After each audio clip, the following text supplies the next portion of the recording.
Hey, what's up everyone? This is Anthony from Anthony's Customs, and for this video we are looking at the Batman Classics version of the DC Universe Classics figures, Joker, and this is the surfing Joker, which you guys know how I feel about that. I don't like these Batman Classics figures very much. I definitely don't like the surfing versions because I just think it was a totally stupid thing in the show, and to make figures of them, not a good idea. I can't imagine anybody's going to buy these other than people like me, or people that, it's weird the way that line is there, or people that are really hardcore nostalgic Batman fans. But whatever, let's review the figure nonetheless. Given what it is, it may not be a bad figure. Let's see, 6 1/4 inches tall, just a little bit taller than that. So pretty much standard DCUC size. Does come with a little bit of a display stage. It says Splat on there, and he's got a peg for the foot. So let's see. Yep, he can peg in on there. So that works nicely. It's got a slot back here for this collectible postcard style thing. So I guess you could stick that in there. It doesn't have to stay in that baggie. That's just the way it comes, so I left it. So I guess you could stick that in there and put Joker on there, and then you also have this. Can't put that in there though, so it's a little strange that they would do a landscape shot for this thing. You can't put it both ways, but whatevs, no big deal. And then it also comes with the surfboard, which you can't put on the table. Wow, it's really bent, that's the way it came. But you can't put it on the table or a shelf or anything without popping this out. I don't know if they meant for that or not, but this can come out, so you can set it down. But then you have a hole, so that's up to you, I guess. They did a really good job with that Joker face, at least, though. It's perfectly smooth, looks really good, so that's cool. As far as the figure goes, it's actually not too bad. The paintwork on the trunks is pretty good. The pinstriping on the pants is pretty good, except for that one crooked one. Can we... yeah, it's weird, but you can line it up that way, so that's okay. They didn't continue the paintwork through the knee. I guess that's to be expected, but it would have been cool if they did.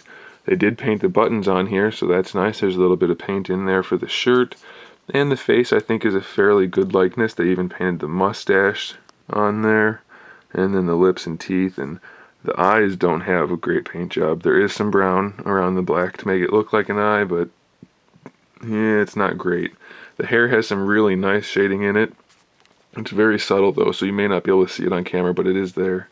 So I mean, it's not a bad figure. They did the buttons on the back even, so they definitely could have done a lot worse, so I can't complain too much. As far as articulation goes, pretty much just a swivel for the head. Ball hinge shoulders, that's as far as you're going to get them out to the side. Full rotation there. Bicep swivel is down here, which is really ugly. It works, but it's ugly. Elbow hinge give you about 90 degrees, so that's pretty good. Wrist swivel, that'll work out okay. He's got gripping hands for either side, but nothing to grip. They did paint the shirt sleeve in there, so that's okay.